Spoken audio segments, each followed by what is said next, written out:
kindly stand up and welcome our chief guest, Arya Ratan, Honorable President Sir, Shri Poonam Suri ji, President DAV College Managing Committee and President Arya Pradeshik Pratinidhi Sabha.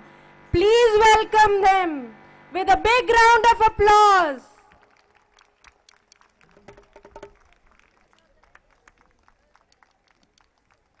Good evening, ladies and gentlemen.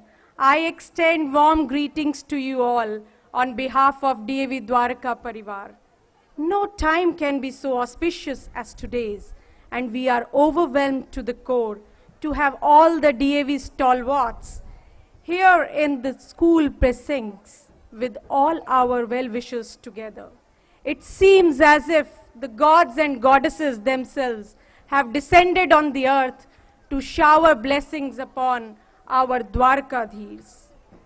It reminds me of a beautiful couplet in Hindi.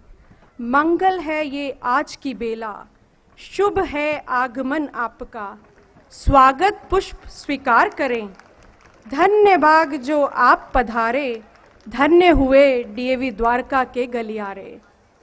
Now, over 240 students are coming to mark the beginning of today's program and charge the atmosphere with a sense of belongingness to our DAV organization with DAV Anthem. As DAV Anthem is a rendition replete with inspiration, valor, virtues of Arya Samaj, and also a heartfelt homage to the founder and disciples of Arya Samaj. So I request you all to rise for DAV Anthem.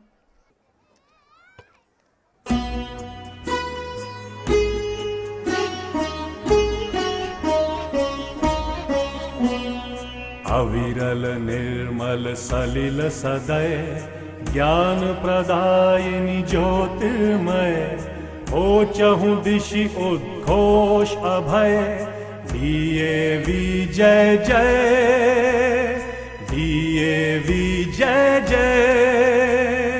प्रबल प्रवाहमयी नित नूतन, जीवन दायिनी सदा सनातन, वेद प्रणीता परम पुनीता, ये धारा Akshay, DAV जय जय, DAV जय जय. दयानंद से प्रेम भक्ति ले, हंसराज से त्याग शक्ति ले, धर्म भक्ति का राष्ट्र शक्ति का हो दिन मान उदय, DAV जय जय, DAV जय जय. सुख समृद्धि इसकी लहरें, प्रेम शांति इसके तट ठहरे, सघन शांतिमय प्रबल क्रांतिमय, लिए अटल निश्चय, DAV जय जय, DAV जय जय. DAV जय जय. Now our students are ready, so full of gratitude and humility towards our esteemed guests for being with them to make this day so special and memorable with their esteemed presence. So here they extend a euphonious welcome straight from their hearts by presenting the song Mere Man Ki Veena Se Gunjit Dhwani Mangalam. Swagatam, Swagatam.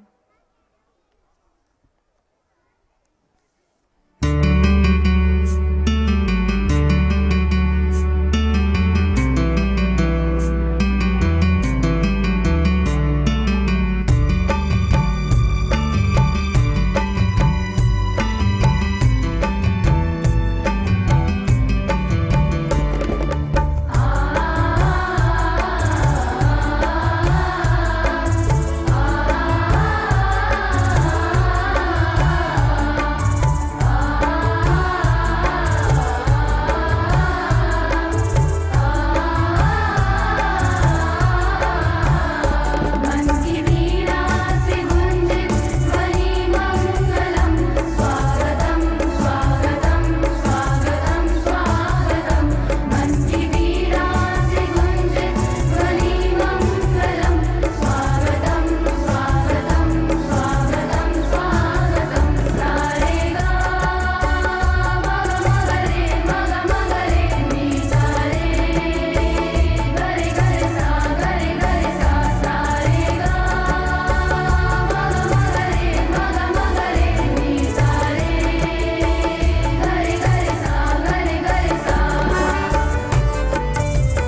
Now, I would request Principal Ma'am to invite Honorable President Sir, Shri Poonam Suri ji, President DAV College Managing Committee and President RA Pradeshik Pratinidhi Sabha, Director Public Schools and Director Academics, Dr. Nisha Peshan ji, Deputy Director, Directorate of Education, Mrs. Veena Tandon ji, General Secretary, DAV College Managing Committee, Shri R.S. Sharma ji, Vice President, DAV College Managing Committee, and the Chairman of our school, Shri T.R. Gupta ji, our Manager, Sir, Shri Nanak Chand ji, and all the other dignitaries of DAV present here, to light the lamp and invoke the benediction of the deities above, to be present our venue, and brighten and purify the atmosphere so that today's program is accomplished with their divine blessings.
Now I would request our Vice President, DAV College Managing Committee, and our Chairman, Sir, Shri T.R. Gupta ji, to present the welcome address with his kind and blissful words. Esteemed Shri Poonam Suri ji, the soul of DAV institutions, Mrs. Poonam Suri, an unrivaled companion. Sir, you are lucky to have her.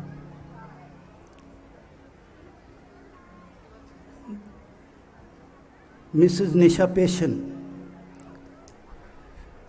brilliant and dynamic director, having a passion for excellence and ensuring in our schools. She was in Aga Khan Foundation, looking after foreign projects. Then Shri R.S. Sharma ji, a pillar of strength to the DAV organization, our General Secretary.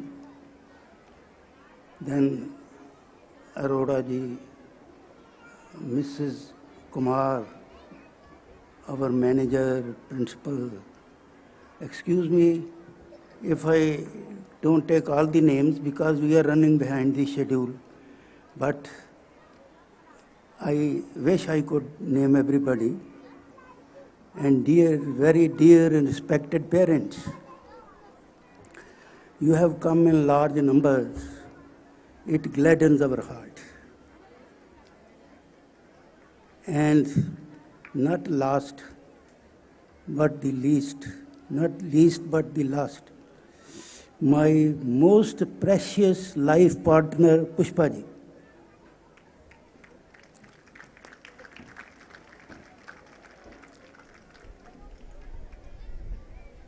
Friends, our chief guest is President DAV College Managing Committee. And how many institutions we have? 800 plus.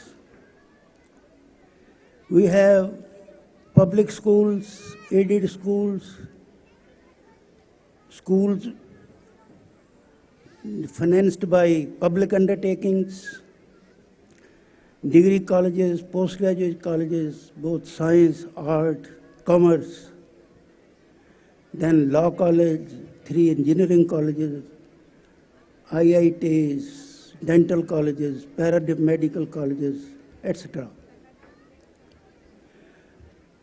आपको ये सुन के हैरानी नहीं हुई कि नाम तो मैंने बोला DAV कॉलेज मैनेजिंग कमेटी और इतने इंस्टीट्यूशंस के नाम ले दिए? Doesn't it look to be a little strange? और एक और बात बताऊं, we have 20 lakh students in our institutions. 20 lakh, 46,000 employees, and this is something. आप पूछो पर managing DAV college managing committee नाम क्यों है? You know, in 1886 first school was started. In 1890 a college was started, and that time the organization was named DAV College Managing Committee. And out of deference to our forefathers, more than 1 century and 28 years have passed, we didn't change the name. I must tell you that this large number of institutions are managed by our worthy president. Micromanagement, macromanagement. Macromanagement, he lays policies, he oversees, he gives guidelines, and large vision, and he looks to it that everybody moves to that venue. Magar micromanagement, it is unbelievable. Can you believe? He knows most of the principals, most of the institutions, and about 15 days a month he is outside. And then it's really heartening and source of inspiration to us. What is the secret of his work? He is the grandson of Mahatma Anand Swami. He was a great Vedic scholar, a first-rate person who loved ideals of Maharshi Dyanand. He was wedded to those ideals. He worked day and night for them, and he became sannyasi, kicking off comforts and luxuries of home. And then, you know, he was the person who helped Mahatma Hansraj also in formulating the concept of DAV, its programs, practices. He was most trusted companion of Mahatma Hansraj, the founder of DAV movement. And his life was of piety and simplicity. Our president, when he was very young, sat in his lap and imbibed the values, Vedic values, which went to his blood and marrow. And should I tell you, psychologists all over the world are of one opinion, that the foundation of a child is built up to the age of 6. 6 साल तक जब बच्चा हो जाता है तो उसके व्यक्तित्व का आधार बन जाता है. And such noble sannyasi, and his vibrations feeding this young child, he has spiritual foundation of his personality. He was a sannyasi. He is also a sannyasi in worldly clothes. एक बात आपको बताऊं जो कभी आपने सुनी नहीं होगी, ना पढ़ी होगी, और मुझे डर है कि वो बुरा ना माने, मगर फिर भी मैं कहूँगा। पिछले 10 साल से he has been traveling from one part of the country to the other, as I said, micromanaging, and not charging a penny of conveyance also from the organization. He goes by air to various places. He and his wife is always with him. They pay for the hotel expenses. They pay for the air passage. And his car is always on the move. You know, this, and he doesn't charge even a penny as the petrol also. इतनी संस्थाएं हैं आपकी, लोग head बनते हैं exploitation के लिए, नाम के लिए. Here is a man very quietly. It is for the first time I am revealing it, because I am forced to reveal it. He is soaked with Vedic ideas. When he addresses principals, teachers, his guideline is one: अपने काम को साधना समझो. It is a spiritual search for you. It is a way of self-discovery, self-realization. And he has done that. In lot many problems, he can laugh away them. His grandfather, Mahatma Anand Swami, was known as Laughing Mahatma. Whenever he took meetings, katha, you know, people were thirsting for his words. They waited in India and abroad that he should come and address them. So that way, he has inherited that from him. And above all, if you meet him, you get endeared to him. एक बार एक delegation आया एक school का. उनकी मांग ये थी, इन्होंने हम 10 लोगों का ग्रुप बनाया कि देखो इस प्रॉब्लम को कैसे हल करना है. हमने कहा कि स्कूल को बंद कर दो. We will not continue with that school. वो लोग आए, घंटे डेढ़ के बाद जब इन्हें मिले, इतने खुश, कहने लगे कि आप हमारे स्कूल घर दर्शन दें, ये करें. Can you believe the all venom, fill you away from their minds. So we are lucky to have him. Sometimes I think God made him in the mode of his grandfather. And ये भी मुझे लगता है कि परमात्मा ने इनको special वे में बुलाया है. Not that I am flattering because he is my president. I am not paying lip service. I tell you the other aspect. Vedic values saturated in him and came naturally to him. अब दूसरी बात सुनो.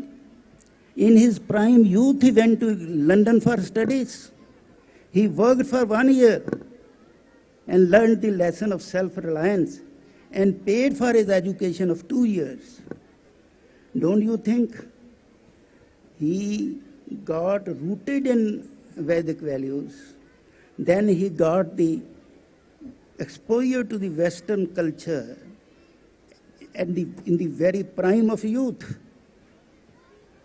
So he has the best of the West and the best of the East.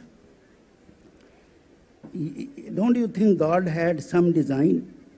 And it was not by chance that such a person comes on this earth, and not that such a person leads an organization, And I tell you, our institutions, they are very, very patriotic.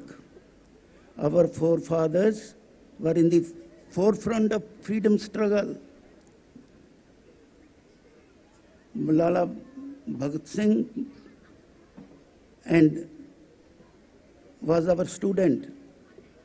Lala Lajpat Rai was on our managing committee. Now we are trying to meet the needs that still are left. It was political freedom, economic freedom, and social freedom are still left. Appalling poverty, hunger, disease, illiteracy, superstition, ignorance. You know, we are determined to liberate our motherland from the shackles of social and economic slavery.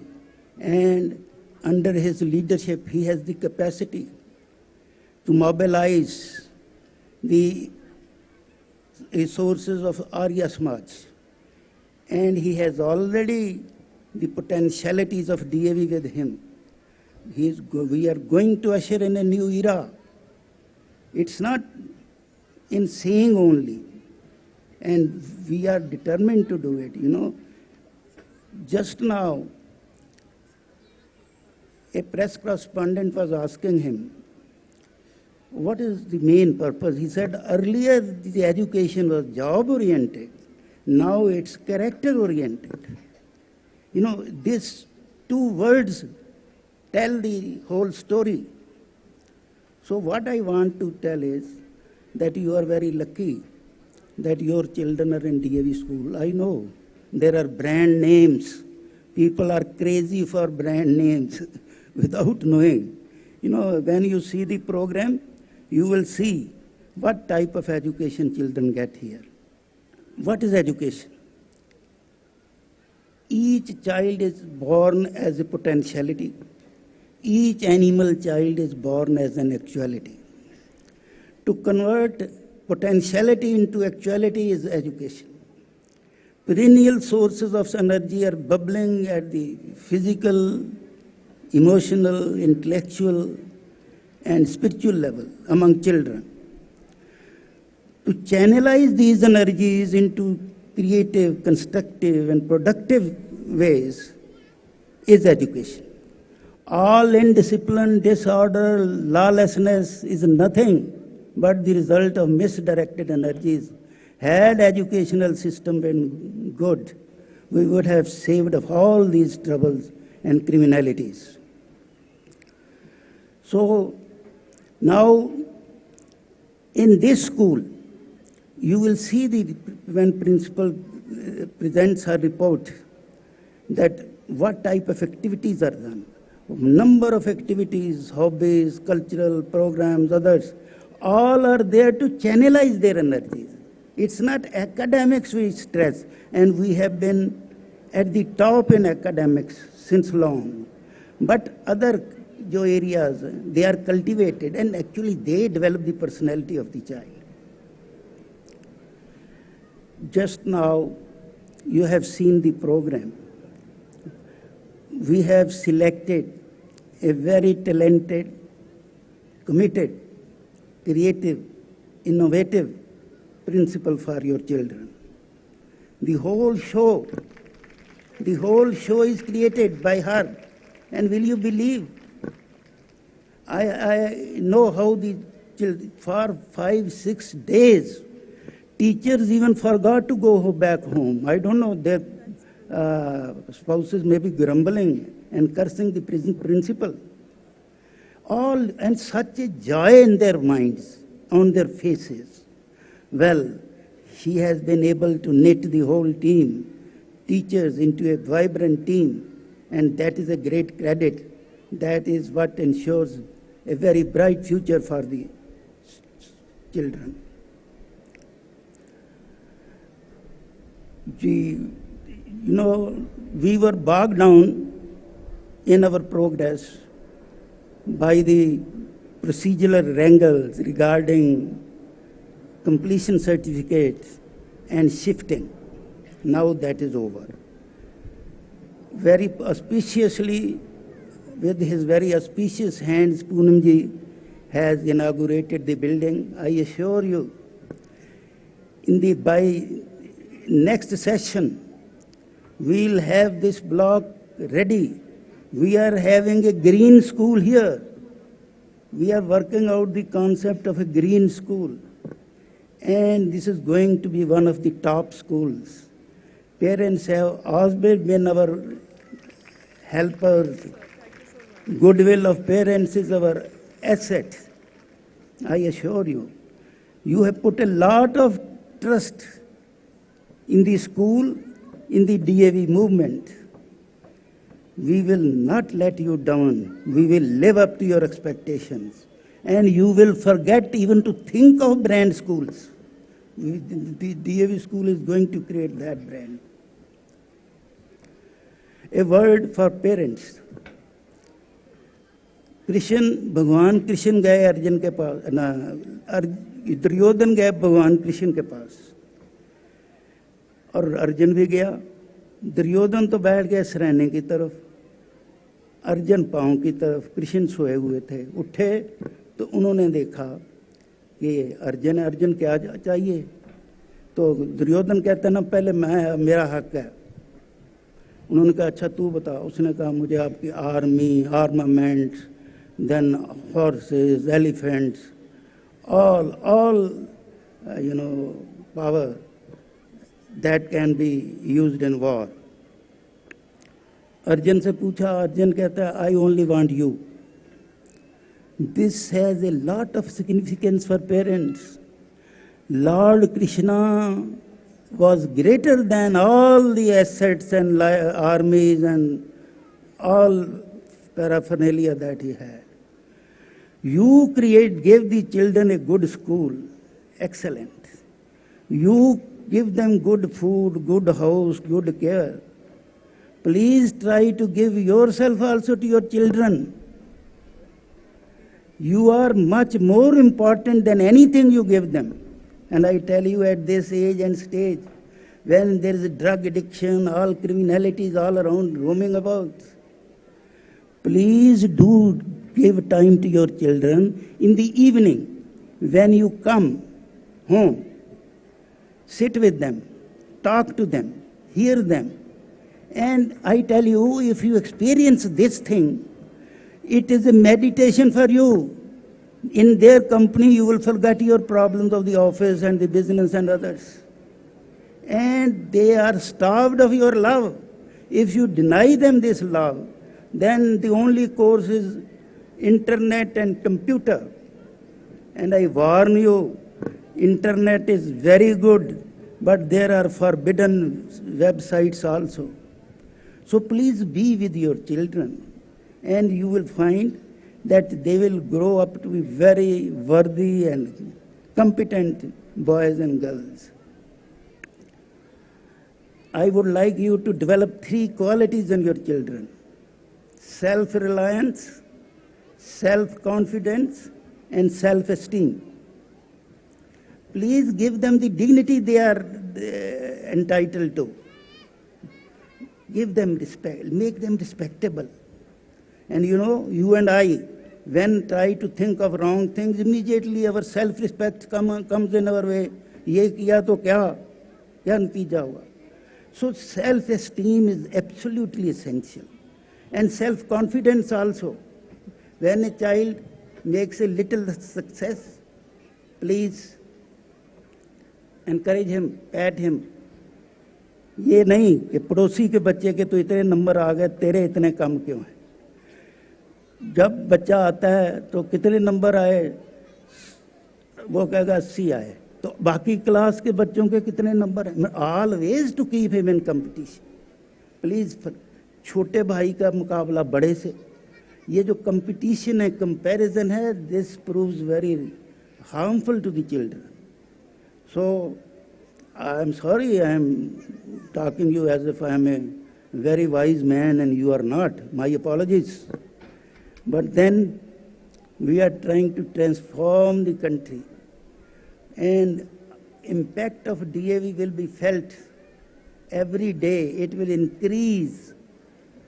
And I once again do hope that this great son of Mother India will make a lot of contribution in all spheres through all the DAV fraternity, our students, children, and their parents.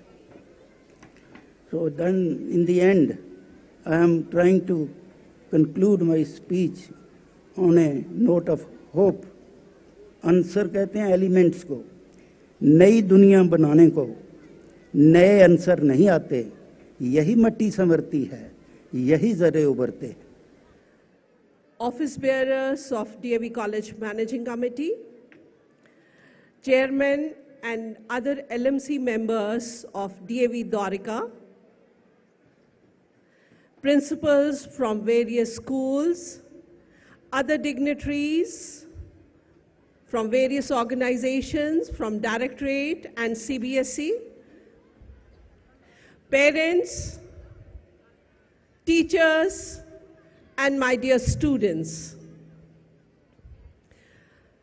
Just now when my name was announced, a wonderful presentation was happening in front of us. After such a wonderful presentation, who wants to listen to a lecture? So I'm going to limit myself to few sentences only. DAV Dwarka is, as Chairman Sir said just now, is doing very well, and as President Sir said, when we were inaugurating the new building, that very soon this school is going to go till class 12. I, on behalf of DAV College Managing Committee, give you all assurance as Director Public Schools that in this endeavor, DAV College Managing Committee is with the school, the principal, the staff, the parents. We all have to do it together. We are sure that the staff and the leader of this institution, with the guidance of the local managing committee, will take this institution to a point of excellence. This institution, what I really dream, should not only concentrate on knowledge of 3 R's, but should try to develop a child and its all-round personality. Just very recently, I was talking to some of the alumni who are celebrities, and they are DAVians. I may name a few, like Shah Rukh Khan, Vidhu Vinod Chopra, Ayushmann Khurrana, Sushant Singh Rajput, so on and so forth. While interviewing them and interacting with them, they all said that we were initiated to this profession, because nowadays it is a profession, by our school and the annual day of the school. So my dear parents, annual day and participation in co-curricular or co-scholastic activities is not waste of time. Nowadays, it is a profession. Please encourage your children to participate. Please encourage your children to pursue their dreams, to pursue their passion. And I'm sure this school will also have many, many celebrities like the one I named just now. Being a teacher, whenever a teacher gets a mic and audience, they feel they have to teach. Let me stop here and congratulate the school, the management, the principal, the staff, and most of all, a strong and a very strong pillar of an institution, that is the parent, who have stood by the institution and has brought it to this level. I must congratulate the parents and for their support to this institution, and I'm sure we shall be getting this kind of support in future as well. Now, I would request Honorable Mrs. Veena Tandon, our very dear Deputy Director, Directorate of Education, to address our children with her pearls of wisdom. DAV Public School Dwarka is one of the most prestigious schools of district Southwest B, one among the best for sure. It's mainly due to the untiring efforts and constant endeavor of the principal, who strives each day to make this school reach still greater heights. Children, your dear principal, together with the cooperation of your hard-working and dedicated teachers, they make every effort for high standards in the dissemination of knowledge within a dynamic and interactive environment, thereby enabling you to gain honor in your chosen fields. Children, the school is not just about bricks and mortar. The principal, teachers, non-teaching staff, everybody, they nurture it like their second home. And young, bright minds of this second home or this school have been excelling in every field, be it curricular or extracurricular activities. Children, I have been associated with education department for 35 years or more.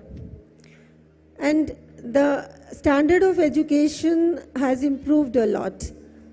One day I was just having an article, I was going through an article about teaching in US classrooms. I would like to share it with you. 20 years back, the teacher was telling the students, children, don't waste food. It is required by Africans and Indians. And now the teacher tells in the classroom, children, study hard and be serious. Otherwise, all your jobs will be taken away by Indians. So, children, you are the ones who have to set new records of excellence, as you are the ones who will lead this country tomorrow. And I know excellence is the hallmark of this school. And you have to continue working hard, taking this legacy forward.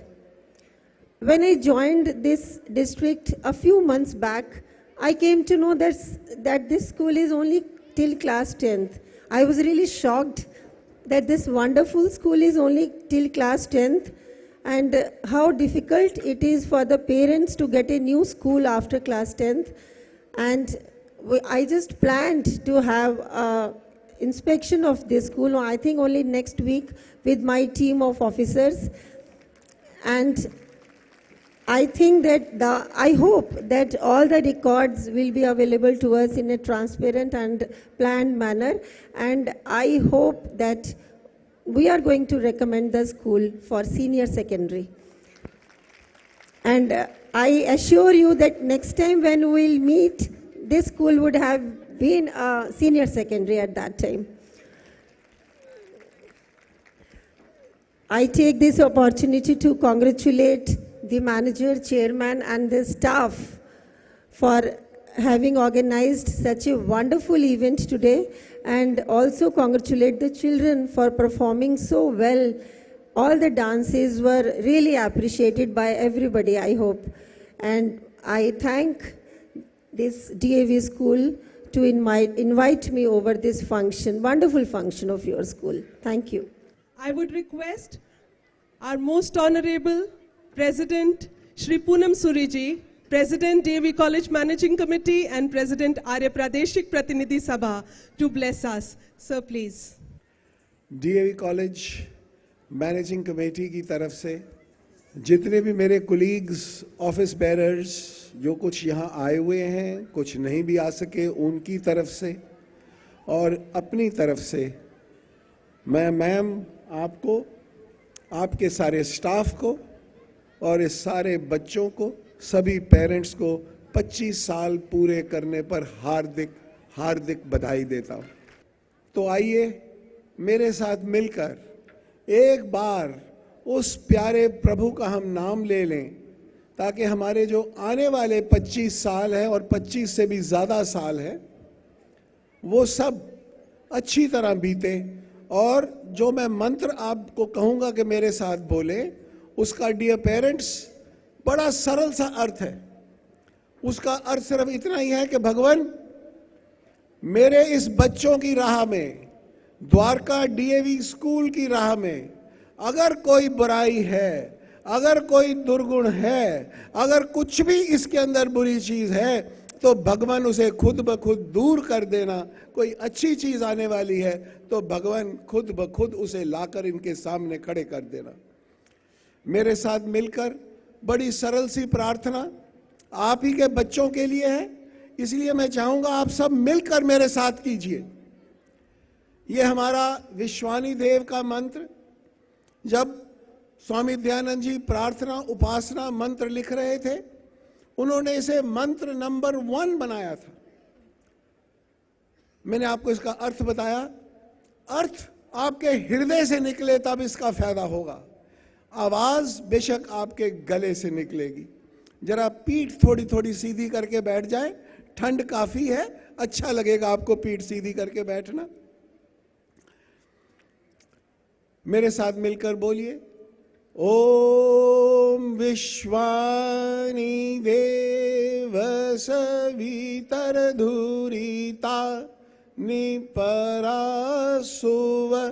यद्भद्रं तन्नयासुव।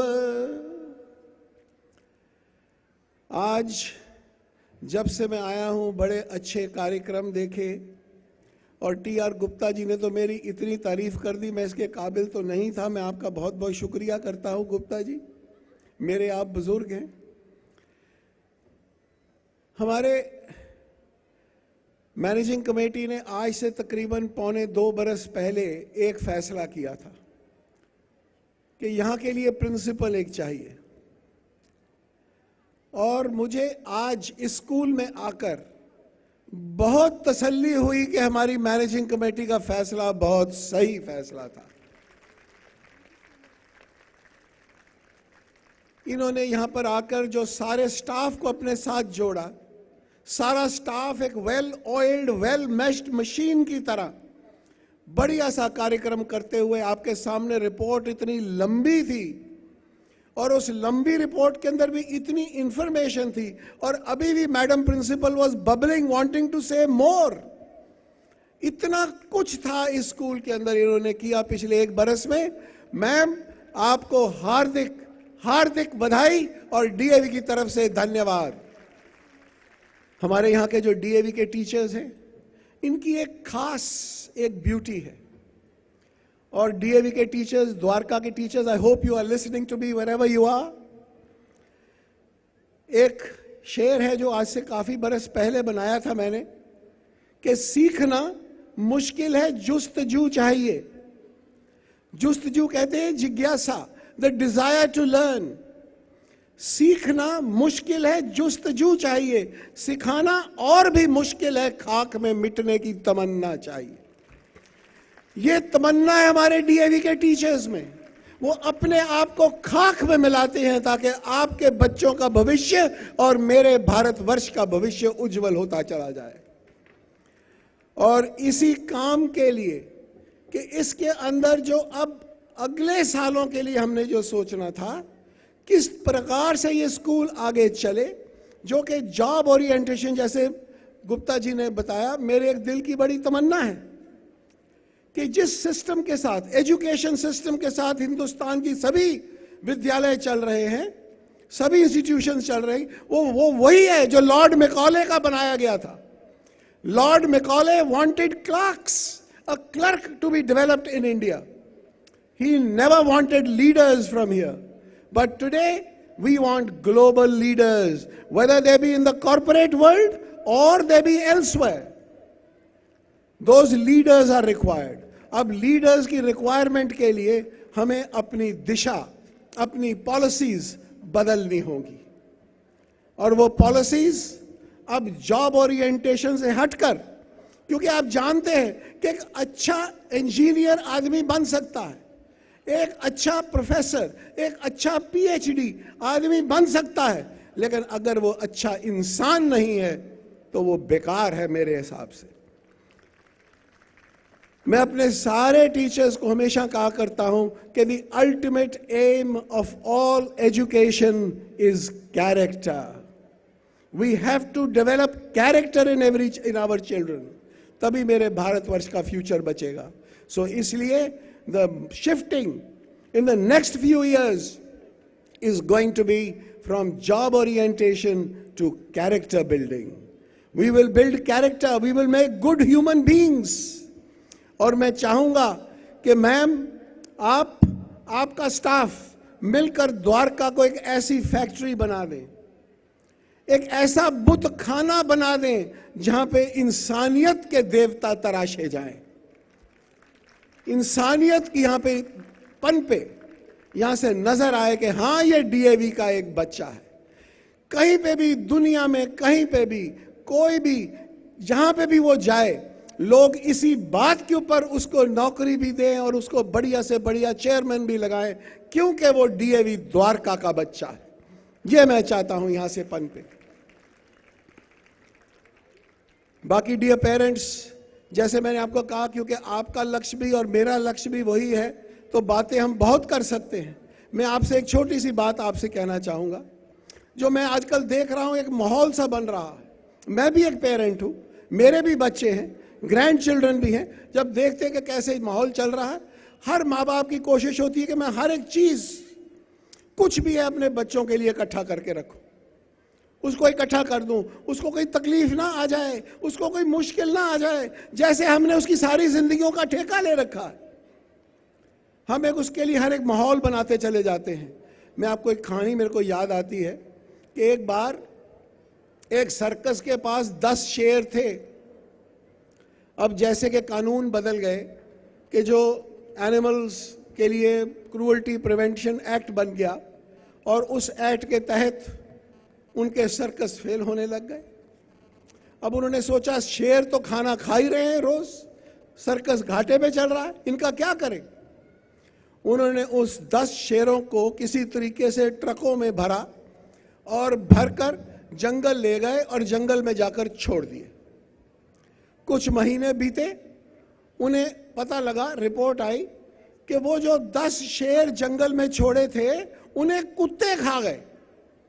उन्होंने कहा, ये कैसे हो सकता है भाई, वो तो शेर थे, कभी शेरों को भी कुत्ते खाते.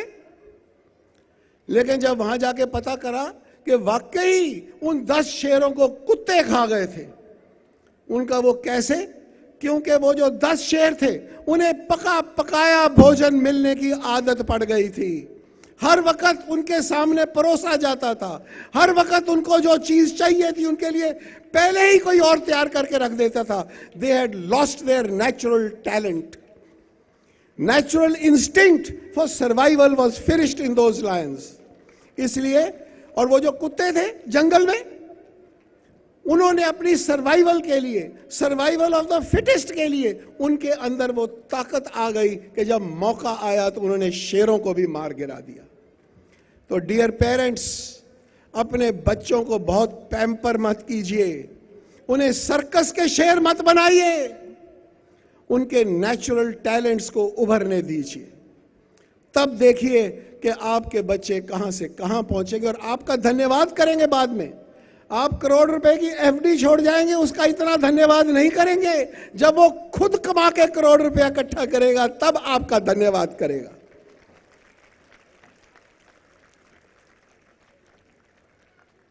और डियर स्टूडेंट्स, अब एग्जामिनेशंस आने वाले हैं।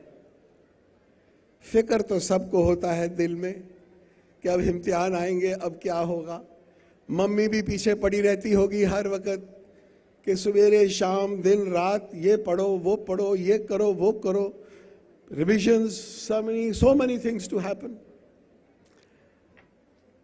एक बात मैं आपसे पूछता हूं, कभी कभी आपने सिल्वर स्मिथ को काम करते हुए देखा है? ये जो चांदी के बर्तन या चांदी के गहने बनाते हैं, कभी उसको काम करते देखा है आपने? मैं आपको बताऊं वो कैसे करता है। वो एक चांदी के टुकड़े को लेता है और उसे लेकर जो उसके सामने एक फ्लेम होता है, उस फ्लेम के सेंटर में रख देता है, उसे पकड़कर वहां पे रखता है और उसकी तरफ देखता रहता है। तो अगर उससे पूछा जाए जी कि आप ये क्या कर रहे हो, वो कहता है कि जो इम्प्योरिटीज इस सिल्वर के अंदर हैं, वो इम्प्योरिटीज इस आग से जल जाएंगी और जब ये प्योर हो जाएगा तब मैं इसे बाहर निकालूंगा। तो उन्होंने कहा जी लेकिन अगर ज्यादा देर पड़ा रहा तो क्या होगा? उन्होंने कहा जी तब ये चांदी भी जल जाएगी, क्योंकि इतना स्ट्रेस, इतनी उसके ऊपर जो फ्लेम है, इतना वो बर्दाश्त नहीं कर सकेगी। तो उनका आपको कैसे पता लगता है कि अब ये तैयार है और आप इसको निकाल लेते हो? तो सिल्वर स्मिथ कहता है मैं इसकी तरफ देखता रहता हूं कि जब इस चांदी में मुझे मेरी अपनी शक्ल नजर आनी शुरू होती है, जब मेरा अपना इमेज इसमें नजर आता है, तब मैं सोचता हूं अब ये चांदी प्योर हो गई और निकल आई है। ऐसे ही मेरे प्यारे बच्चों, वो जो सिल्वर स्मिथ का सिल्वर स्मिथ है, वो जो पिताओं का पिता है, परम पिता परमात्मा, उसने अगर आपको किसी चारों तरफ से घेर कर गर्मी के बीच में खड़ा कर दिया है तो घबराओ मत। वो आपकी तरफ देख रहा है, टकटकी लगाकर देखता रहेगा। आपकी इंप्योरिटीज सारी दूर हो जाएंगी। जब इंप्योरिटीज दूर हो जाएंगी और उसको आपके अंदर भगवान की खुद की शक्ल नजर आनी शुरू हो जाएगी, तब आपको वो बाहर निकालेगा और आप सारे भारतवर्ष को भी चमका दोगे। मैं ज्यादा ना बोलता हुआ, क्योंकि मुझे एक बात याद आती है, बार बार कई जगहों पर जाके याद आ जाती है, डियर पेरेंट्स, कि मैं भी एक पेरेंट की तरह ऐसे ही एक एनुअल फंक्शन में गया था और बैठा हुआ था। क्योंकि मेरा घर जो था वो स्कूल के बहुत पास था, जैसे शायद आप में से कईयों का होगा। तो फंक्शन के बाद जब हम घर को चले तो मेरे साथ मेरा बेटा, उसके कुछ दोस्त, उनके कुछ माँ बाप, वो भी हमारे साथ चल पड़े। तो जब हम घर पहुंचे तो वहां पे जाके बातें शुरू हो गई कि हाँ जी कौन सा प्रोग्राम सबसे अच्छा लगा था। किसी ने कहा जी मुझे ये स्किट बहुत अच्छी लगी, किसी ने कहा वो डांस बहुत अच्छा लगा, किसी ने कहा मुझे वो गाना बहुत अच्छा लगा। उन्होंने कहा जी कि सबसे वो रद्दी क्या था? उन्होंने कहा चीफ गेस्ट को बकबक ज्यादा नहीं करनी चाहिए थी। तो इसलिए मुझे अपनी औकात मालूम है। अगर किसी को कोई शिकायत हो तो उसको पकड़ो जिसने मुझे बुलाया है। तो इसी हैप्पी नोट पर, इन्हीं शब्दों के साथ मैं ये प्रार्थना करता हूं कि आप सब खुश रहो, खुशहाल रहो, आबाद रहो, आजाद रहो। जय हिंद। मित्रों, हमारी आज की शाम के खास मेहमान डीएवी कॉलेज प्रबंधक समिति के प्रधान और हम सब के प्रेरणा स्रोत श्री पूनम सूरी जी यहाँ आए। हम सब की पीठ थपथपाई, आप सब की पीठ थपथपाई, आप सब का धन्यवाद किया। हम सब उनके हृदय से आभारी हैं इस स्कूल की तरफ से। मैं डीएवी कॉलेज मैनेजिंग कमेटी के जनरल सेक्रेटरी श्री आर.एस. शर्मा जी का शुक्रगुजार हूँ। मैं शुक्रगुजार हूँ डीएवी परिवार के तमाम सदस्यों का जो यहाँ उपस्थित हैं। मैं विशेष रूप से आभारी हूँ डीएवी कॉलेज मैनेजिंग कमेटी के पब्लिक स्कूलों की डायरेक्टर डॉक्टर निशा पेशिन का। उन्होंने वो सब देखा आज जिसकी वो स्कूल से आशा करती थी। मैं अपनी तरफ से तमाम शिक्षकों का, तमाम पेरेंट्स का, तमाम बच्चों का, तमाम जितने भी कारीगर इस कार्यक्रम को सफल बनाने में लगे हुए हैं, उन सब का अपने हृदय से आभार व्यक्त करता हूं। तमाम एजेंसियां यहाँ हमारे साथ डिप्टी डायरेक्टर ऑफ एजुकेशन मौजूद हैं, जिनके हम विशेष आभारी हैं कि उन्होंने स्कूल के रिकॉग्निशन में, शिफ्टिंग में मदद की और आज ये वायदा भी किया है कि वे स्कूल के अपग्रेडेशन में भी पूरी ईमानदारी के साथ हमारा सहयोग देंगी। मैं दिल्ली पुलिस का भी आभार व्यक्त करता हूं कि उन्होंने यहाँ आसपास कानून की व्यवस्था को ठीक से बनाए रखा है। मैं एक बार फिर से श्री पूनम सूरी जी, मैं और हमारे स्कूल की प्रबंधक समिति के प्रधान श्री TR गुप्ता जी, श्रीमती सूरी, श्रीमती गुप्ता और स्कूल के तमाम अभिभावकों का हृदय से आभार व्यक्त करता हूं। धन्यवाद। DAV पब्लिक स्कूल द्वारका के छात्रों द्वारा अभिनीत ये नाट्य प्रस्तुति सर्वे भवन्तु सुखिनः।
आर्य, नरपत्थे का काम पूरा हो चुका हो तो इधर आओ।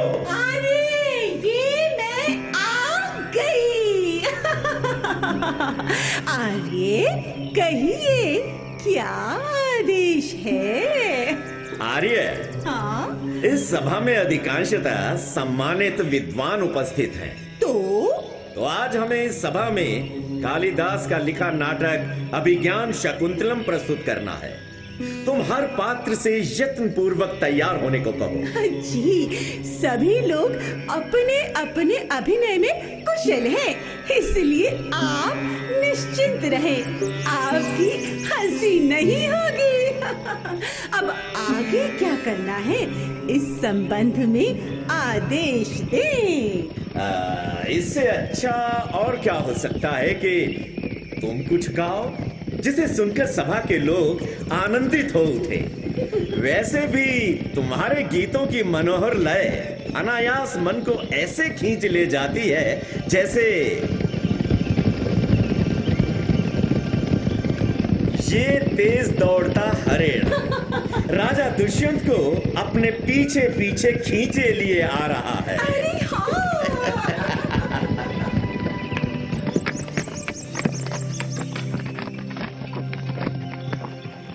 मित्र, देख रहे हो कैसे ये हरिण उस पेड़ के पीछे छिपने का प्रयास कर रहा है? ये इतना पास है कि इसे मारा जा सकता है। हाँ।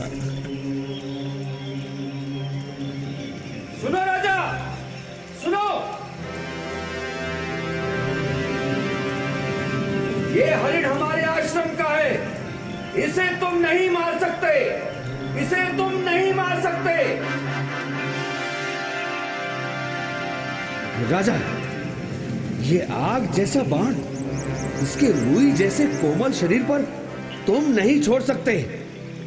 कहां वज्र की तरह टूटते तीखे फलके के तुम्हारे बाण, और कहां कांपती सी नन्ही जान लिए नन्हे नन्हे हरिण। तुरंत पीछे हटा लो ये खींचा हुआ धनुष। तुम्हारे हाथ का शस्त्र पीड़ित की रक्षा के लिए है, निरपराध की हत्या के लिए नहीं।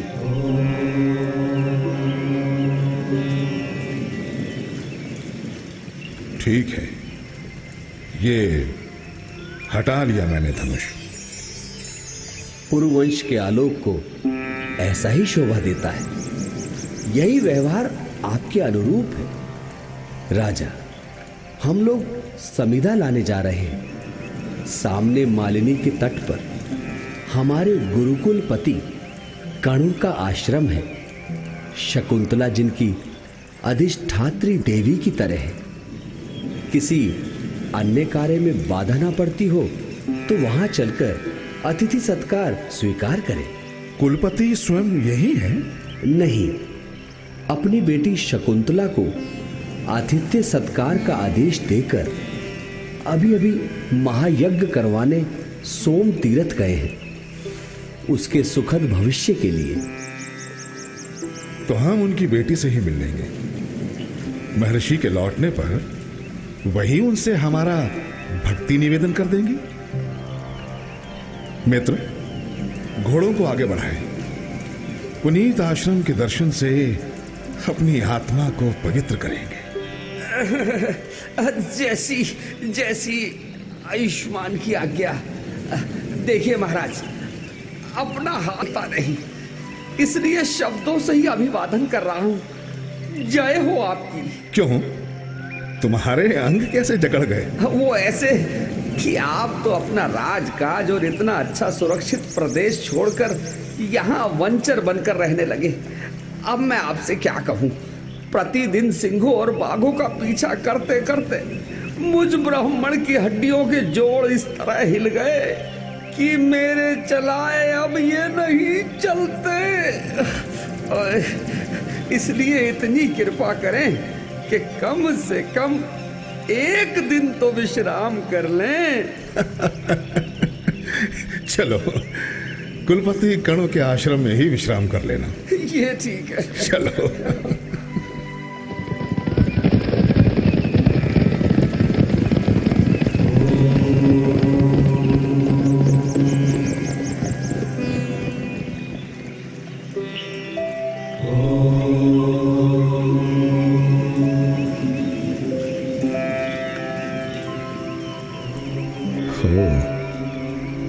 तो ये है कण्व ऋषि का आश्रम।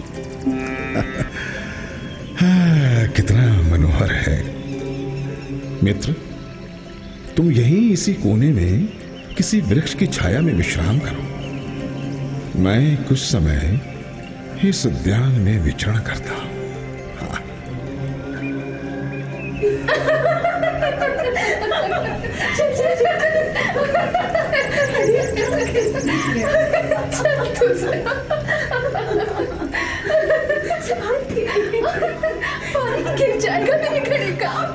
अरे, ये तपस्वी कन्याएं अपने आकार के अनुरूप घड़े लिए उनसे नन्हे पौधों को सींच रही हैं। सच कितनी सुंदर लग रही हैं। तपोवन में रहने वाली इन बालाओं का रूप देखकर लगता है कि जैसे वन लताओं ने अपनी सुंदरता से उद्यान की लताओं को फीका कर दिया।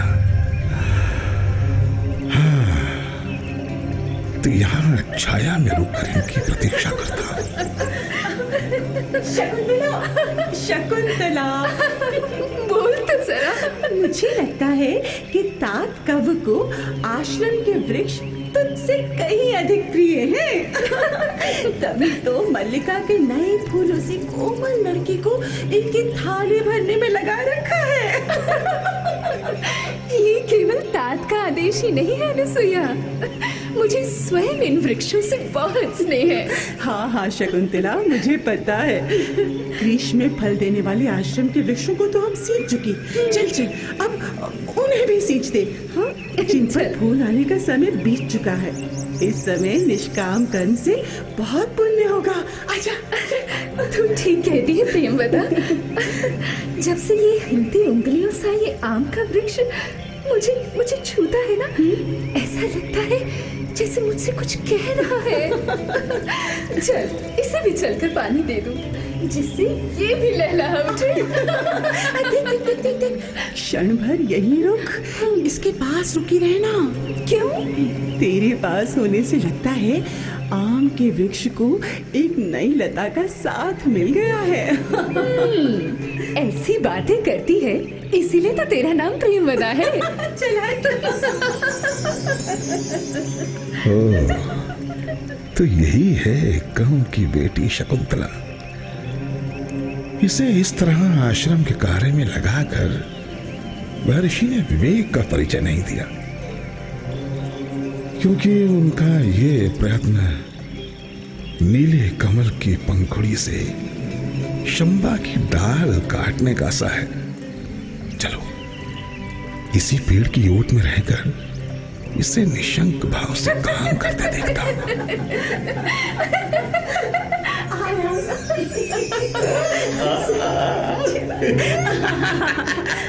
लो आर्या, नाटक तो अच्छी तरह जम गया लगता है। अरे, सुधी जनों को ध्यान पूर्वक नाटक देखते हुए तो यही लगता है। लो, दुष्यंत कण्व के आश्रम में पहुंच चुके हैं और अब किसी भी क्षण शकुंतला से मिलने के प्रयास में है। अभी तो बहुत नाटक बचा है। हमारा प्रवेश तो नाटक के अंत में ही होगा और नेपथ्य में भी हमारे लिए कोई काम नहीं बचा है। तो आर्या, तुम्हारा तात्पर्य क्या है? तात्पर्य क्या होगा? आगे की कहानी तो पता ही है। अब दुष्यंत इनसे मिलेंगे और शकुंतला से घनिष्ठता बढ़ाएंगे। सखियां इसी बहाने खिसक जाएंगी।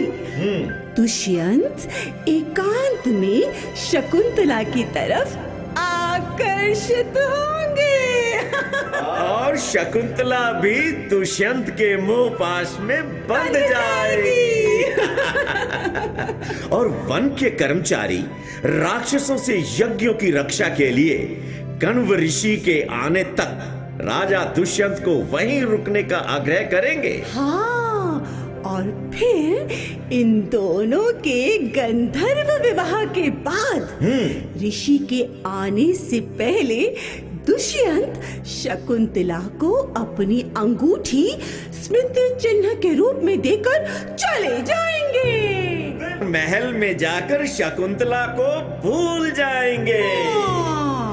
इधर कण्व ऋषि आकर सारा हाल जानने के बाद शकुंतला को सहर्ष आश्रम के अधिकारियों के साथ दुल्हन के रूप में दुष्यंत के राजमहल भेज देंगे।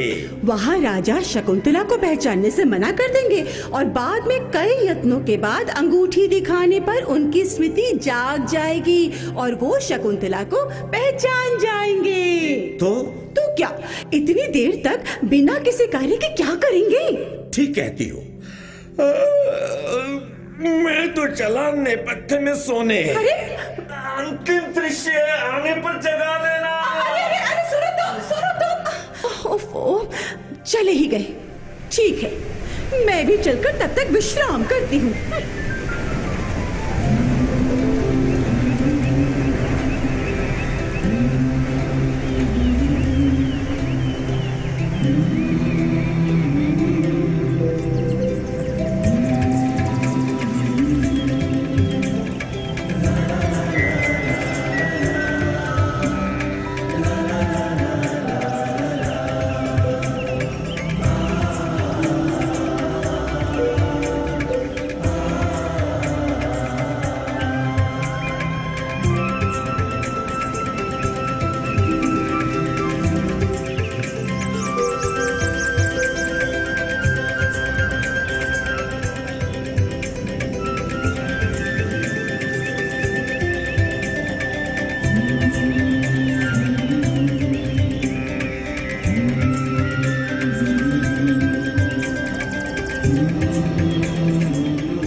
अरे ये मैं कहाँ आ गया?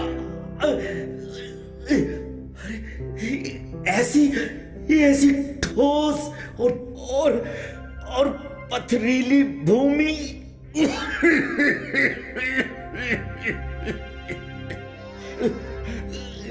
ये कौन सा देश है?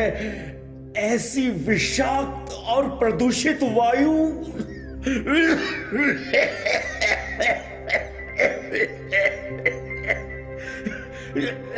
इसमें सांस कैसे लूं?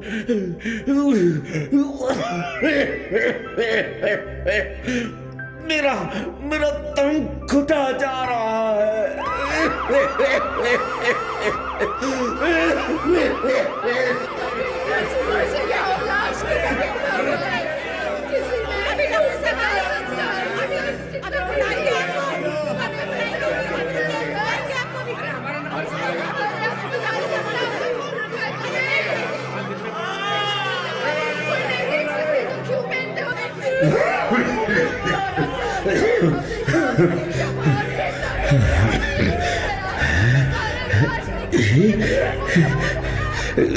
सुनो वत्स, ये सामने क्या आयोजन हो रहा है? कोई उत्सव है क्या? यहाँ लोग मरे जा रहे हैं और आपको उत्सव नजर आ रहा है। मरे जा रहे हैं? ये क्या स्थान है? कैसा देश है ये? अंकल, ये सरकारी अस्पताल है और उसके बाहर मरीज और उनकी देखभाल करने वाले लोग हैं। और ये दिल्ली शहर है और देश का नाम है इंडिया यानी भारत। और आप किस प्लेनेट से चले आ रहे हैं? हूँ तो वत्स मैं भी भारतवर्ष का ही, लेकिन लगता है मैं स्थान भटक गया हूँ। वत्स, मैं पुरु वंश के राज्य का रहने वाला हूँ। नाट्य प्रस्तुत करना मेरा कार्य है। मैं सूत्रधार का अभिनय करता हूँ। ये तो अंकल जी आपके कपड़े देखकर ही पता चल गया है कि आप नटंकीबाज हैं। आप स्थान ही नहीं भटके, आप समय भी भटक चुके हैं। पता नहीं किस सदी के पूर्ववंश से 21वीं सदी के भारतवर्ष में आ गए हैं। ये कौन सा स्थान है और आप लोग कहाँ जा रहे हैं? अंकल, ये द्वारका है। कृष्ण वाला द्वारका नहीं, आज का द्वारका, सेक्टर 6। और हम जा रहे हैं डीएवी स्कूल क्रिकेट का मैच खेलने। गिरगिट की क्या? अंकल, आप तो सचमुच कुछ नहीं जानते। आज संडे है, हमारे स्कूल की छुट्टी है, इसलिए ग्राउंड में दूसरे स्कूल के लड़कों के साथ फ्रेंडली मैच खेलने जा रहे हैं। असली मैच तो अगले संडे को है। आपको किधर जाना है? पता नहीं वत्स। थोड़ा पीने का जल मिलेगा? बहुत प्यास लगी है। चलिए अंकल, हमारा स्कूल पास में ही है, वहाँ पानी भी पी लेना और हमारे खेल के बारे में भी आपको पता चल जाएगा। हाँ चलिए, गिरगिट का खेल शीतल जल के साथ। टन टन।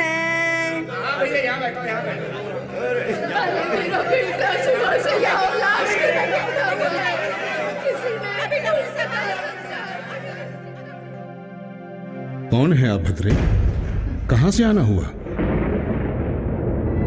तो पिता ने सत्य कहा था, मैं ही बोली थी जो विश्वास कर रही थी। महाराज, हम लोग द्वैतवन से आए हैं। भूल गए राजा दुष्यंत? ये हमारी मुखिया, हमारी ग्रामणी शकुंतला है। 12 वर्ष हो गए आपने इससे गंधर्व विवाह किया था और वचन दिया था कि इससे जो बेटा होगा वो इस देश का राजा होगा। अरे पकड़ो इस असभ्य मूर्ख वनवासी को। और ये कौन स्त्री है, हमारे महाराज पर ऐसा लांछन लगा रही है? मैंने वचन दिया था? स्त्री, तुम झूठ बोल रही हो। तुम्हारा मेरे साथ कोई संबंध नहीं। तुम्हारी आंखों में मेरी स्मृति है, मन में मेरी पहचान है और वचन में ये झूठा अभिमान। राजा, तुम इतने वंचक होकर इस सिंहासन पर बैठे हो जिसे लोग धर्मासन कहते हैं। क्या झूठे और धोखेबाज इस आसन पर बैठा करते हैं तुम्हारे राज्य में? बोलो। मेरा मन निर्मल है, मैं असत्य नहीं बोलता। अच्छा, क्या साक्ष्य है तुम्हारे पास कि मैं कभी तुमसे मिला भी हूं? मेरे साक्षी हैं वन के हरिण, जिनके साथ मुझे बातें करते देखकर आप चकित हो जाती थी। वन के वृक्ष साक्षी हैं और साक्षी हैं सुंदरी, चित्रा और वासिनी। देखो तो, ये क्या नाम गिना रही है? कौन है ये सुंदरी, चित्रा और वासिनी? ये हमारे आश्रम की गाय है। गाय? हाँ। तो क्या अब गायें आकर साक्ष्य देंगी? राजा, ध्यान करो राजा। मैंने बताया था कि मैं विश्वामित्र की बेटी हूँ। गीधों ने मेरी रक्षा की थी। लो, और सुन लो इनकी बातें। नरभक्षी गीध रक्षा करते रहे इसकी। हाँ? फिर तात कण्व मुझे उठा कर ले आए थे। वाह, क्या कल्पना है, एक उन्मत्त का प्रलाप। आप लोग सोचिए, ऐसा हो सकता है कि कोई हरिणों से, वृक्षों से बात करे? ईश्वर, पता नहीं क्या हो गया है आर्य को। मुझे तो बहुत घबराहट हो रही है। अरे उठते ही नहीं। ऐसे सोते हुए तो मैंने उन्हें पहले कभी नहीं देखा। कब से सो रहे हैं? अरे बस नाटक के पूर्व रंग के एकदम बाद से। मुझे तो कह दिया अंत होने से पहले जगा देना। और अब उठते ही नहीं। अच्छा? हिला हिला के थक गई हूँ। अभी कुछ देर में नाटक का अंतिम दृश्य भी आने वाला है। ओहो, कोई बात नहीं। अंतिम दृश्य में उनके स्थान पर मैं तुम्हारे साथ आ जाऊंगा। क्या? मेरा रूप सज्जा का काम भी समाप्त हो गया है। अब कोई अभिनेता ही नहीं बचा। उस बात की मुझे तनिक भी चिंता नहीं, बस आर्य स्वस्थ हो। अब ऐसे बीच बीच में हड़बड़ाकर हिल से जाते हैं जैसे कोई बुरा सपना देख रहे हो सकता है। अब मैं एक बार और उन्हें उठाने का प्रयत्न करती हूँ। अच्छा, अभी आई। हाँ, करो।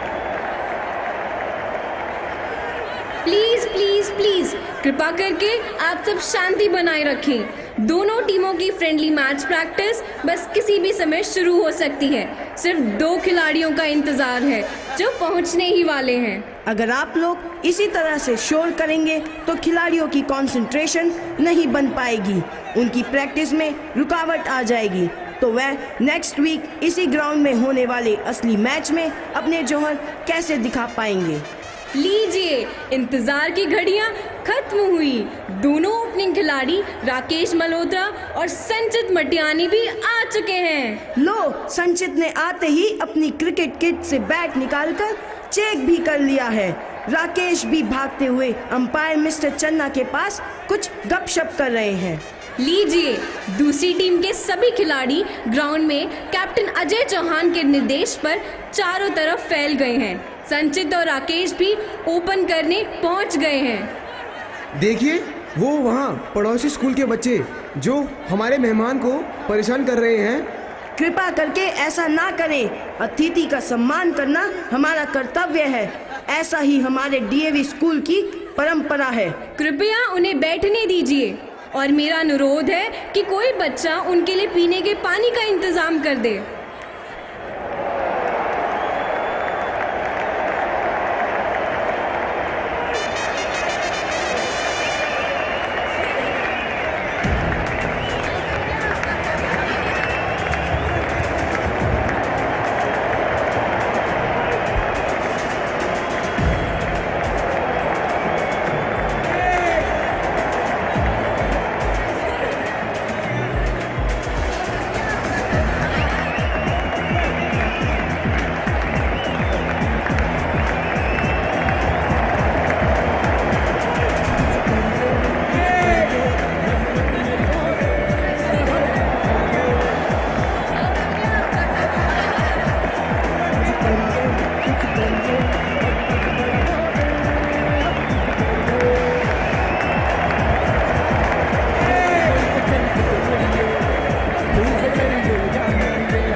यार संदीप, तेरी मम्मी ने कहा है कि तू वापस आते हुए 1.5 किलो भिंडी और 2 मूलियां लेते आना।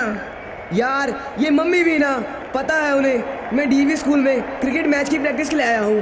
कह दिया भिंडियां और मूलियां लेते आना।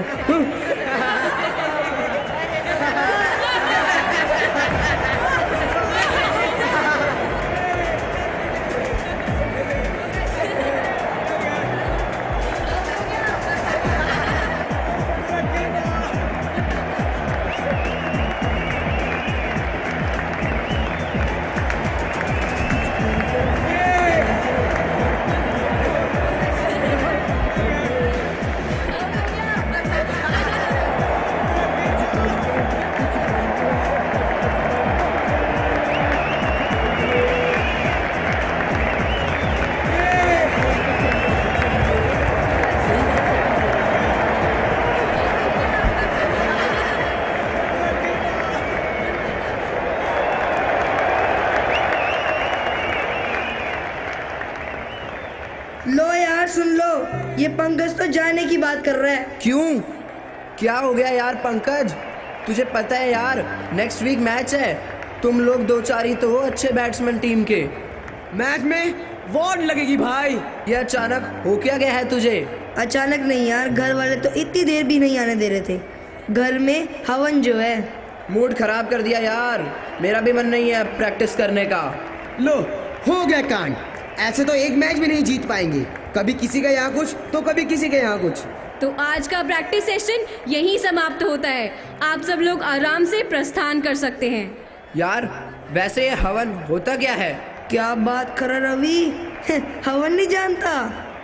रवि, हमारे विद्यालय में आर्य परंपरा के अनुकूल यज्ञ किया जाता है। एक हवन कुंड में अग्नि को प्रज्वलित करके मंत्रोच्चारण किया जाता है। हवन कुंड? यार इसे तो कुछ नहीं पता। तुम्हारे घर में कभी नहीं हुआ हवन? नहीं, हमारे यहाँ क्या, पूरे खानदान में कभी नहीं हुआ। ओए, 2 दिन बाद ही यही हमारे डीएवी स्कूल में यज्ञ होने वाला है। हर बुधवार को होता है, इस बार भी होगा, तब आके देख लेना। अच्छा भाई, खेल तो बर्बाद हो गया। मैं चलता हूँ, घर पहुँचना है। भिंडी और मूलियाँ लेकर।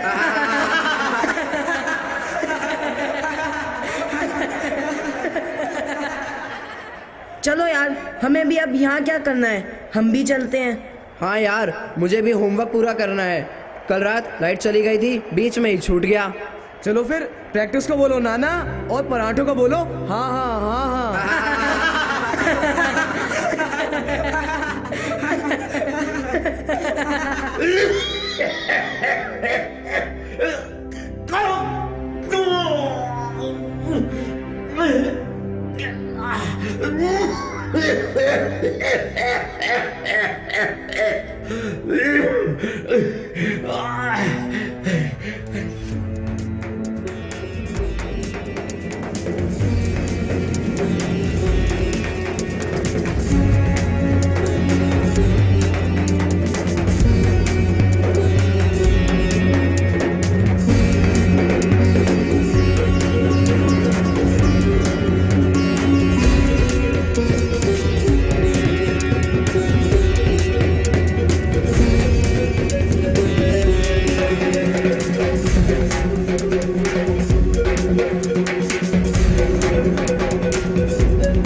आप सब लोग इधर मंच पर मेरे सामने आकर बैठ जाओ।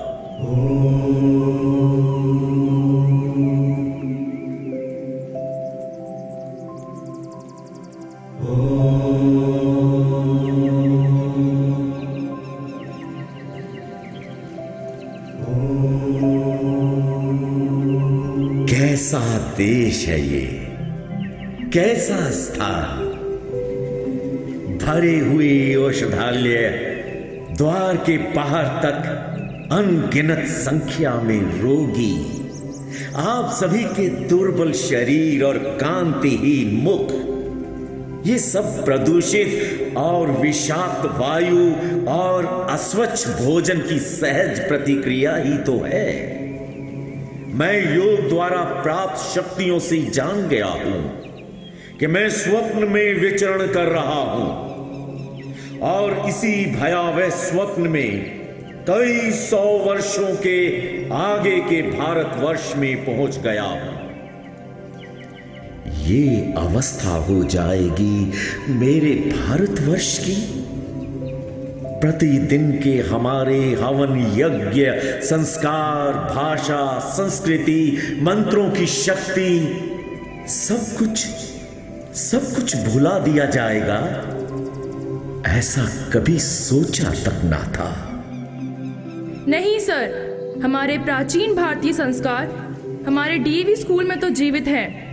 जहाँ वेदों को पूरा महत्व दिया जाता है। किंतु स्वप्न में रहते हुए भी मैं अपना कर्तव्य अवश्य पूरा करके जाऊंगा। आप लोगों को यज्ञ की महिमा तो अवश्य ही बताऊंगा। हाँ तो पुत्र, क्या नाम है आपका? हाँ, रवि। वाह, सूर्य। गिरगिट का खेल तो अच्छा खेलते हो, परंतु हवन के विषय में कुछ नहीं जानते। हाँ तो रवि जी, आपका पहला प्रश्न तो यही था कि यज्ञ क्या होता है।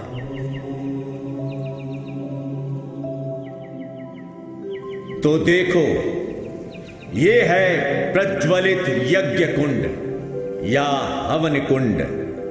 प्रत्येक मनुष्य को नित्य प्रति कुछ कर्म करने होते हैं, जिनमें यज्ञ भी एक महत्वपूर्ण क्रिया है। ये आत्मा की शुद्धि, घर परिवार की शांति तथा देवताओं को प्रसन्न करने के लिए किया जाता है। इनमें ब्रह्म यज्ञ, देव यज्ञ, पितृ यज्ञ, बलि वैश्य देव व अतिथि यज्ञ होते हैं। आचार्य जी, ये देव यज्ञ क्या होता है? यज्ञ शब्द यज धातु से बना है। इसके 3 अर्थ हैं: देव पूजा, संगतिकरण और दान। देव अर्थात देने वाला। ये दूसरा महायज्ञ है। इसका उद्देश्य बड़ों का सत्कार, बराबर वालों से सहयोग और अपने से कम बुद्धि और कम बल वालों की सहायता करना है। सुना है यज्ञ करने से देवता प्रसन्न होते हैं, वो कैसे? यज्ञ एक प्रक्रिया है जिससे पवित्र समिधाओं द्वारा पवित्र अग्नि प्रज्वलित कर उसमें उत्तम पदार्थों की आहुतियां डाली जाती हैं, जिससे जिस वस्तु का जो गुण होता है उसकी सुगंधी चारों ओर सूर्य मंडल में फैल जाती है। इससे अग्नि, जल, वायु, आकाश, पृथ्वी, औषधि वनस्पति, चंद्रमा, नक्षत्र और सूर्य तक सभी देवताओं को शक्ति मिलती है। अपनी अपनी आवश्यकता के अनुसार वे ग्रहण करते हैं और 1000 गुना करके संसार को वापस कर देते हैं। इसीलिए इसे अग्निहोत्र कहते हैं। आचार्य जी, हमारे स्कूल में बताया गया है कि इस कर्म कांड का वैज्ञानिक आधार भी है। वत्स, यज्ञ मात्र कर्म कांड ही नहीं, अपितु एक वैज्ञानिक प्रक्रिया है। आचार्य जी, हमने क्लास में भी पढ़ा है कि विज्ञान का एक सिद्धांत है कि कोई भी वस्तु नष्ट नहीं होती, उसका स्वरूप बदल जाता है। As we all know that energy neither be created nor be destroyed. It can only be converted from one form to another. बिल्कुल, वेदों में भी कहा गया है, यज्ञ द्वारा बादल बनाए जाते हैं। यज्ञ की पद्धति अपनाकर बादल की उत्पत्ति की जा सकती है। शतपथ ब्राह्मण में लिखा है कि अग्नि से धूम्र, धूम्र से मेघ और मेघ से वर्षा होती है। लेकिन सर, किसी चीज के जलने से तो गर्मी बढ़ती है, कार्बन डाइऑक्साइड की मात्रा भी बढ़ती है, अन्य पॉइजनस गैसेस भी फैलती हैं। नहीं बेटे, यज्ञ में जो समिधाएं प्रयोग होती हैं वो बहुत ही शुद्ध और भेदक शक्ति वाली होती है। वो समस्त रोगजन्य कीटाणुओं को मारती हुई ऊपर जाती है, जिससे बादल भी शुद्ध होकर विष रहित वर्षा करते हैं। क्या ये समिधाएं औषधीय गुणों से भी युक्त होती हैं? बिल्कुल, ये समिधाएं औषधीय गुणों से युक्त पेड़ों की होती है, जैसे चंदन, आम, देवदार, पीपल, बरगद, अगर, शमी, गूलर, ओक, यूकलिप्टस और धूप की लकड़ी। और इसमें आंवला, बहेड़ा, हरहर बवाची, नगरमोथा, गुग्गल, नागकेशर, लौंग, इलायची आदि को सामग्री के रूप में प्रयोग किया जाता है। और इनके साथ साथ कुछ बहुत ही टेस्टी चीजें भी, जैसे चीनी, गुड़, गाय का घी, सूखे मेवे जैसे बादाम, किशमिश, चिरौंजी, मखाना, गरी गोले भी डाले जाते हैं। हाँ, और अन्न में चावल, जौ, काला तिल और बहुत सी जड़ी बूटियां भी डाली जाती हैं। हाँ, और इन सब चीजों का इफेक्ट धुएं में आता है और उस धुएं से जो बारिश होती है वो एटमॉस्फेयर और फसलों के लिए बहुत अच्छी होती है। और इन फसलों से जो अन्न पैदा होता है उनमें कई ऐसे गुण आ जाते हैं जो सेहत के लिए अच्छे होते हैं। यहाँ एक बात जरूर याद रखनी होगी कि मौसम के हिसाब से हवन सामग्री में पड़ने वाली चीजें भी बदलती रहती हैं, क्योंकि एटमॉस्फेयर में नमी, गर्मी और ठंडक का इफेक्ट अलग अलग मौसम में अलग अलग होता है। अरे वाह, आपको तो यज्ञों के बारे में पर्याप्त जानकारी है। किस विद्यालय से हैं आप? आचार्य जी, हम इसी डीएवी स्कूल से हैं। पहला डीएवी स्कूल महान दिव्य पुरुष महर्षि दयानंद सरस्वती जी की स्मृति में सन 1886 ईस्वी में स्थापित किया गया था। और आचार्य जी, आज पूरे भारत में दूर दूर तक डीएवी स्कूल्स फैले हुए हैं। महात्मा हंसराज ने जीवन पर्यंत अवैतनिक कार्य करके समस्त शिक्षा जगत के समक्ष एक ऐसा उदाहरण प्रस्तुत किया जो आज भी डीएवी के लिए एक प्रेरणा स्रोत है। वाह, धन्य है वो महर्षि, उन्हें मेरा प्रणाम और आप सबको साधुवाद। आचार्य जी, क्या यज्ञ करते समय मंत्र बोलने जरूरी है? देखो बच्चों, मंत्रों की संरचना एक विशेष प्रकार की शब्द संयोजना से निर्मित होती है, जिसमें विशेष प्रकार की तरंगे पैदा होती हैं। इन मंत्रों की ध्वनि तरंगे हमारे शरीर, मन, मस्तिष्क तथा आत्मा पर विशेष प्रभाव डालती हैं, वातावरण की समस्त दूषित ध्वनियों को समाप्त करती हैं। और फिर मंत्रों के इफेक्ट को तो साइंटिस्ट भी मान रहे हैं। विज्ञान के अनुसार ऊर्जा की दो प्रमुख शक्तियां होती हैं, गर्मी और ध्वनि। यज्ञ में गर्मी की पूर्ति अग्नि से और ध्वनि की पूर्ति मंत्रों से हो जाती है। इसीलिए रवि जी, यज्ञ को बहुमुखी चिकित्सा पद्धति माना गया है। आचार्य जी, हवन कुंड की विशेष आकार का क्या कारण है? वाह, बिल्कुल उपयुक्त प्रश्न है। देखो, यज्ञ कुंड कई प्रकार के होते हैं और उन सब का एक विशेष ज्यामितीय आकार होता है। कुछ यज्ञ कुंड पिरामिड आकार के होते हैं, कुछ अलग तरह के, अलग अलग उद्देश्यों तथा अलग अलग स्थानों के लिए विशेष तरह के कुंडों का प्रयोग किया जाता है, परंतु सबका उद्देश्य होता है कुंड के बीच में एक विशेष प्रकार की ऊर्जा पैदा करना तथा अति शीघ्रता से दसों दिशाओं में फैलाते हुए संपूर्ण ब्रह्मांड में उसकी विद्युत तरंगों को फैला देना है, जो तरंगें केवल यज्ञ द्वारा ही उत्पन्न की जा सकती हैं। कुल मिलाकर बच्चों, यज्ञ कुंड एक वैज्ञानिक प्रयोगशाला है, जिसके द्वारा दहन, सुगंधीकरण, उत्सादन और वाष्पीकरण जैसी क्रियाएं संपन्न होती हैं। अरे, समय का आभास ही नहीं रहा। उधर शकुंतलम नाटक का अंत आ गया होगा। अब जल्दी से वापस अपनी काल और स्थान पर पहुंचूं। तो बच्चों, कुल मिलाकर यज्ञ से कई बड़े उद्देश्यों की पूर्ति होती है, जैसे कि हमारे अंदर परोपकार की भावना का विकसित होना, स्वार्थ का अंत होना, समूह में प्रार्थना करके सबके साथ सुख पूर्वक रहना तथा मिल बांटकर जीवन जीने की प्रेरणा। इसे पूरी मानव जाति का कल्याण करके हम आध्यात्मिक क्षेत्र में बहुत आगे बढ़ सकते हैं। अच्छा बच्चों, धन्यवाद तथा साधुवाद। आपने मेरी बातें ध्यान से सुनी। मेरी किसी बात का बुरा ना मानना। मैं प्रस्थान करता हूं।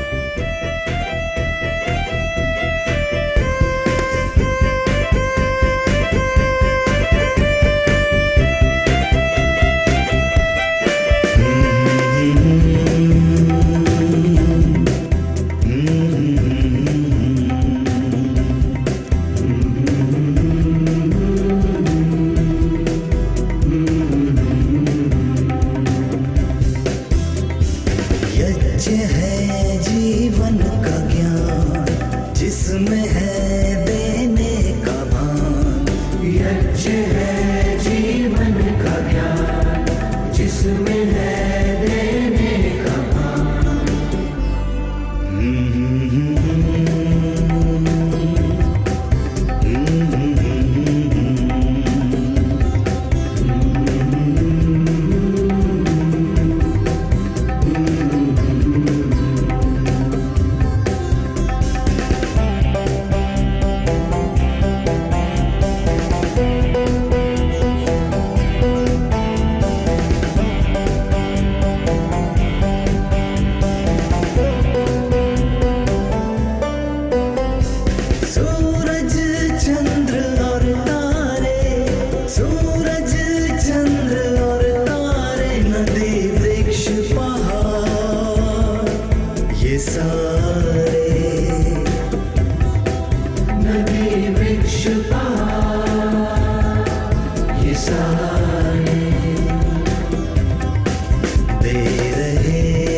जिससे होगा कल्याण।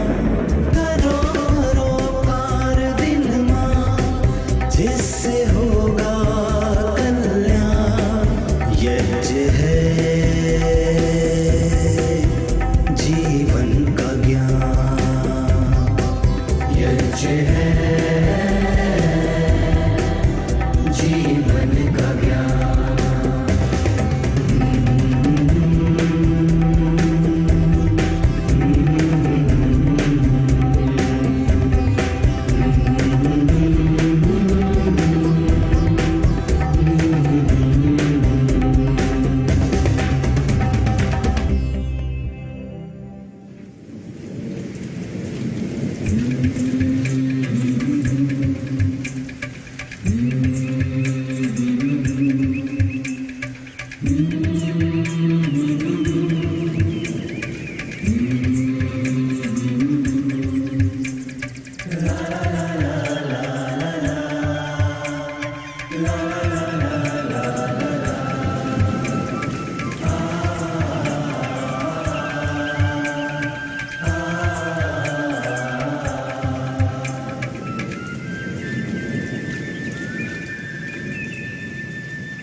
अरे अरे, ये क्या कर रहे हैं आप आर्यपुत्र?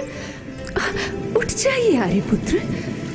मेरा ही कोई पहले जन्म का पाप था जो अपने परिणाम तक पहुंचकर उन दिनों मेरे सुख में बाधक बन गया था। अन्यथा इतने कोमल हृदय आप मेरे प्रति इस तरह रूखे कैसे हो सकते थे आर्यपुत्र? आर्यपुत्र, ये वही अंगूठी है ना? ये वही अंगूठी है ना आर्यपुत्र? हाँ शकुंतला, ये वही अंगूठी है। यही जब विचित्र ढंग से फिर मेरे हाथ लगी तो मेरी खोई हुई स्मृति लौट आई। प्रणाम महर्षि। आयुष्मान भव। बेटे, इंद्र सा पति तुझे मिला है और क्या आशीर्वाद दूं तुझे। केवल यही कहता हूं कि तेरा सौभाग्य भी इंद्राणी सा अचल हो। अब दोनों सदा विजयी रहो। तुम और इंद्र शत शत युगों तक एक दूसरे के सहायक बनकर स्वर्ग और मृत्यु लोक के कल्याण के लिए श्रेष्ठकर कार्य करो। इंद्र तुम्हारे राज्य में बहुत बहुत वर्षा करे और तुम बहुत बहुत यज्ञ करके उसे पर्याप्त संतोष देते रहो। यशस्वी भव, यशस्वी भव। आर्य, आप स्वस्थ तो हैं? क्या हो गया था कि सारे के सारे घोड़े बेचकर सो गए थे? आर्य, क्या बतलाऊं? बस ये समझ लो कि 21वीं सदी का भारतवर्ष देखकर आ रहा हूं स्वप्न में। क्या स्वप्न में 21वीं सदी का भारतवर्ष? हाँ, वो मैं तुम्हें बाद में समझाऊंगा। अभी तो महाराज के विवाह के उपलक्ष्य में कुछ तैयारियां हो जाएं। हाँ, चलिए चलिए। महाराज को बहुत बहुत बधाई।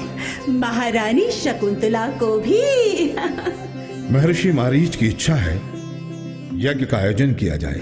जो आज्ञा महाराज। जो आज्ञा महाराज।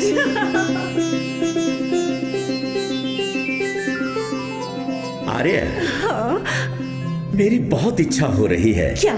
कि 21वीं सदी के वो सभी लोग भी यदि आज के इस महायज्ञ में शामिल हो जाएं, हाँ? तो आनंद की कोई सीमा ही ना रहे। जी बिल्कुल। तत्सवितुर्वरेण्यं भर्गदेवस्य धीमहि धियो यो न प्रचोदयात्। ॐ भूर्भुवः स्वः तत्सवितुर्वरेण्यं भर्गो देवस्य धीमहि धियो यो न प्रचोदयात्।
Ladies and gentlemen, now you're requested to kindly rise for the national anthem.